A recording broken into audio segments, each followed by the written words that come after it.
Cruise Adventures, Archmage Fang here with another book review. As you may or may not know, the Werewolf video game is out. I've taken a look at it. Not really a fan.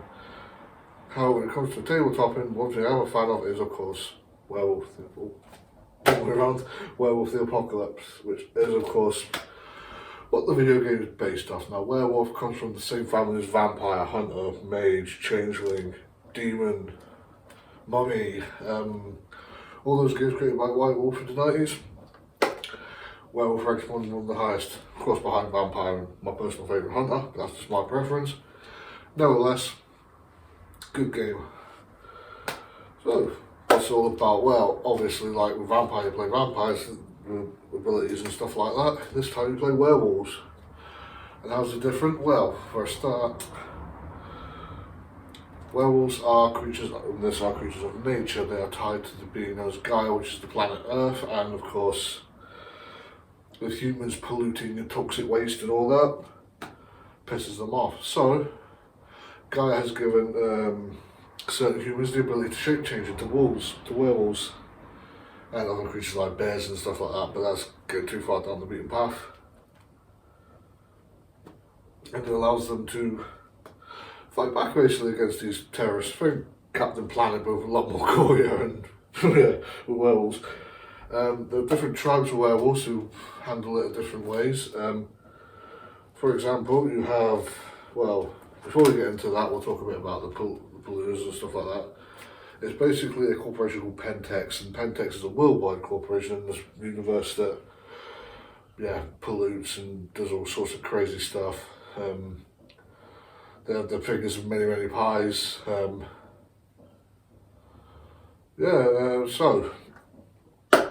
wolves. They fight Pentex, or as they like to call it, the Worm, W-Y-R-M, which is basically, see werewolves, I'm going to digress again now and apologise, but in this universe, werewolves can go into the spirit world. And in the spirit world, there's a thing called the Weaver. Now, the Weaver is the thing that created everything. Think of it like a spider, and its webs is like everything. This is the known universe type of thing. Well, the Weaver got a bit mad one day and created the Worm, and now the Worm is not like a worm as in a wiggly worm, but W-Y-R-M.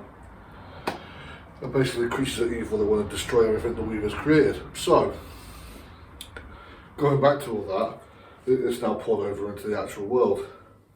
It's corrupted the minds of humans, and humans are now polluting the world. So, with that out of the way, the Worm, who have their own creatures by the way, such as black spiral dancers, which are corrupted werewolves, and corrupted humans, which are called Fomori. Who are basically big giant toxic waste creatures who have like acid blood and things like that. But the main reason for werewolf is to fight against them. But here's the twist. The world's been polluted and damaged to such a point that, well, it's a case of the arteries cut, the body's dying. It's a case of let's just staunch as much blood as we can, and stave off as much bleeding as we can. But that's what makes this game interesting. It's there's a good chance you're going to lose, but there's a good chance you're going to go down swinging and you're going to enjoy it. It's very, it's like, okay, it's like, imagine if it was like Lord of the Rings, Sauron's got the rings, okay, what the Hobbit's going to do next type of thing. Well, in this case it's, well, the world's pretty much messed up. What are you going to do about it? Sit back and let it happen, or fight to the end? And werewolves being the fact that they're going to fight to the end. Yeah, and that's what makes it interesting. Also, like Vampire, you get loads of those, going back to the tribes thing, you get loads of different tribes. You actually, well, you don't just get different tribes or clans, you actually get different based on whatever. So, based on like, for example, you can be born a human, which is, well, hello, human, a lupus, which is a normal wolf, but you can also get these creatures called homids, which is like, basically a werewolf, because basically one of the things is werewolves should only mate with wolves or humans. They shouldn't mate with their own kind, so werewolves should not mate with another werewolf. It produces a homid, which is basically, think like werewolf, but like the Quasimodo version of werewolf, you know. hunchback, deformed, you know, that type of thing. So if you'll be a homid, a metis, or a lupus. Then of course you pick your auspice. The auspice is the phase of the moon. So I can try to find different. Those are breeds: homid, lupus, and metis. Metis are yeah, like Sloth from the Goonies if he's a werewolf. Then of course you get your auspice. There's new moon, crescent moon, half moon, gibbous moon, and full moon. And each one does different things. For example, the new moon is a ragabash, which are like tricksters and stuff like that, whereas the full moon is a Aroun, A-H-R-O-U-N, and that's basically big beefy warriors. But you've got like half moon, who are philodoxers. They're the guys, they're sort of like your mediators and judges and things like that. And then of course you then fall into your tribes, such as Black Furies, who are things like Warrior Princess. You've got Bone Gnawers, who actually, because werewolves don't really live in a city, they try and live out in nature, but you've got Bone Gnawers who do live in the city, but they live out in like the slums and that, the scavengers and information gatherers, things like Nosferatu from Vampire. Children of God, basically hippies, but they're very like mother hens. They want to take care of everyone. You know, if there's loads of cubs out there wandering the streets and stuff like that, they'll take care of them.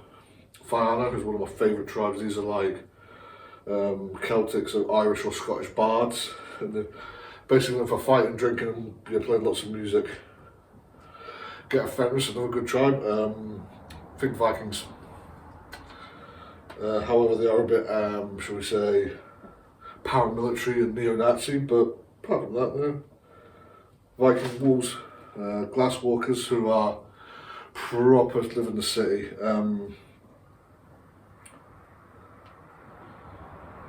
But yeah, they're very mistrusted amongst most tribes, but fun to play sometimes, I suppose. Red Talons, who are basically we hate humans. Shadow Lords, things like the Ventry from Vampire. Silver Fangs, again like the Ventry, but a bit more. They basically run around because like silver can hurt werewolves, but they can also lower their powers, but they carry it, and Silver Fangs do that. Ukatena are basically wizards, and they got the Wendigo, who are like the Fianna, but Native American. So the thing about werewolves is they have powers, surprise, surprise, like vampires, but their powers are fueled by a thing called gnosis, which is power from the spirit world. So they basically meditate or they bargain with spirits and stuff like that, and that's how they get the power. The thing is, some of them carry a thing called a glaive, which is a silver knife or a silver sword, and this slows their gnosis. But obviously, being silver allows them to do damage to them as werewolves, because werewolves take damage depending on their form. So, for example, if they're human, then they take damage as a human would. You know, everything hurts. But when they go to Kronos, which is their fucking hulked out mega werewolf form, then really, yeah, shoot them, you can stab them, you can do what you want. It's not going to do a jack. Silver, on the other hand, yeah, and toxic waste from nuclear stuff hurts them as well.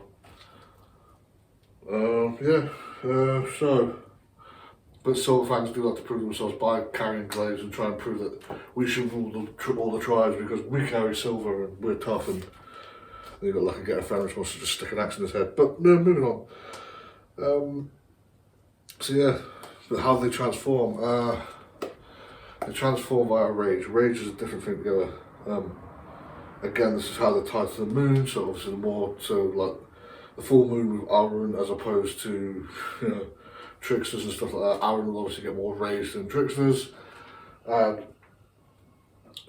obviously, split the point of rage, you transform or you can roll against it. And obviously you get better bonuses if the moon comes out and it ties to your auspice, then obviously the difficulty is lowered, whereas it's higher if it's not, but you just gotta spin the rage. become Hulk and Wolf. But yeah, each thing. So for example, being a human metis or lupus gives them a gift. Then being whatever the auspices gives them another gift. Is like the disciplines, and then they get a final gift from the tribe, and then levels like disciplines. It allows them to do things like sharpen their claws to do more damage. One of my favourites is the bone gnawer stuff, when you get like newspapers and apple cores and stuff like that and turn it into a gruel, which actually is quite tasty. Just stuff like that. Heal themselves, take away the scent, stuff like that.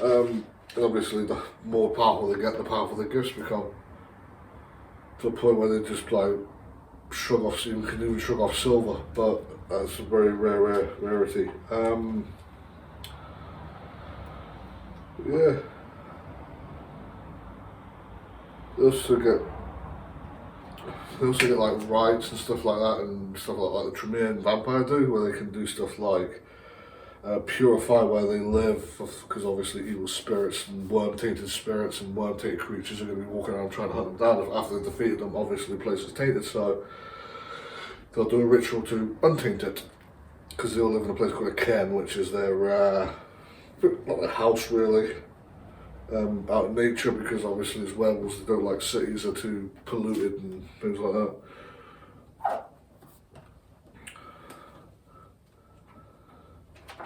Yeah. So yeah, they do very traditionally nature based, so they won't carry guns, they'll carry things like spears and bows and things like that. That's more their thing. They might carry guns if they're glass walkers, but very rare. They're more, because they're more tied to nature, and guns aren't really nature, they're man-made, so well, spears are man-made, but it's more tied to nature than a gun, you know. But yeah, when you go to it's called the Umbra, by the way, the spirit world, but it's like there's different like, it's like D&D, there's different planes, if you will, so it's like they have their own shadow world, and they have another world of this, and another world where they can only be lupus while they're being hunted by hunters and things like that, and each one basically is just a test of their will as they try and go through, because say they want to go from here in Scotland to New York, they'll travel through the Umbra via an Umbra bridge, and yeah,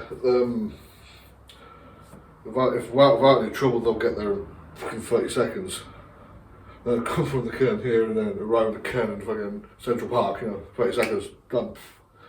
However, there's a chance they can, be attacked, fall off the bridge and end up in one of these realms which they'll have to escape to then get back to the bridge and they can end up on the wrong bridge and then end up in fucking New Delhi, it's a thing. Also to note, there is one tribe that is missing from this. It's a tribe I think is really overpowered. I'm glad they kept it out of this version. It's very rarely let people play it, and that's the Stargazers, because of their Kalendo ability, which is werewolf martial arts. If you want to let them use it, let them use it. I personally don't. But to sum up, so werewolves fighting against evil, Captain Planet style, fighting against pollution and stuff like that. As humans, they're vulnerable. As werewolves, they are battle tanks. They get different powers depending on their moon phases and whether they're human or not, and depending on the tribe. So you can get a mixed bag of. When it comes to character development, you can get a real mixed bag. You can get like the proper hardcore get a Fenris, but then you'll get the Fianna, who's still pretty good at fighting, but is a bit of a trickster, and then you got the,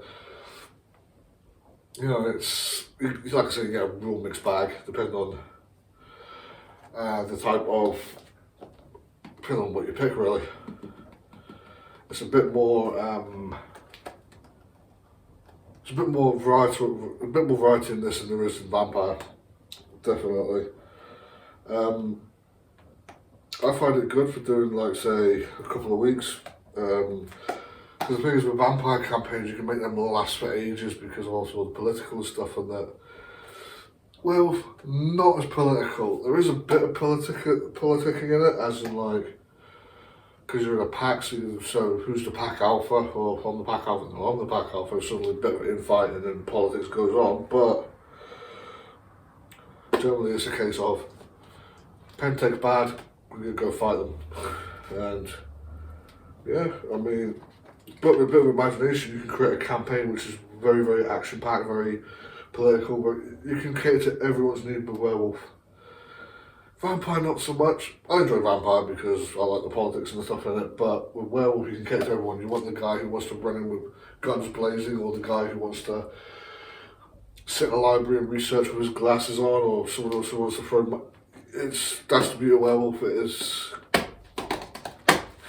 cater to everyone, and you can create a campaign that will cater to everyone. So in conclusion, if you get yourself a copy, again, I suggest getting the PDF from Drive-Thru because these books are very rare and about 50 quid a pop. I was lucky, I'll get this one for about 25, but it was a bit wrecked before I even got it. So, you know, I kept it as good condition as I could because I got it wrecked. But I picked it up for 25, so about $40. If you want a good copy of this, you're going to be spending about 50-60 quid, which is roughly about $60-70. Again, if you don't want to pay that, I suggest Drive-Thru. If you are going to get it, get the second edition because it has Stargazers in it, because you might want, I don't like them, but you might, and you might want to take a look, so I suggest you get second edition. This is first, I believe. It is, yes. Also, if you're going to get it,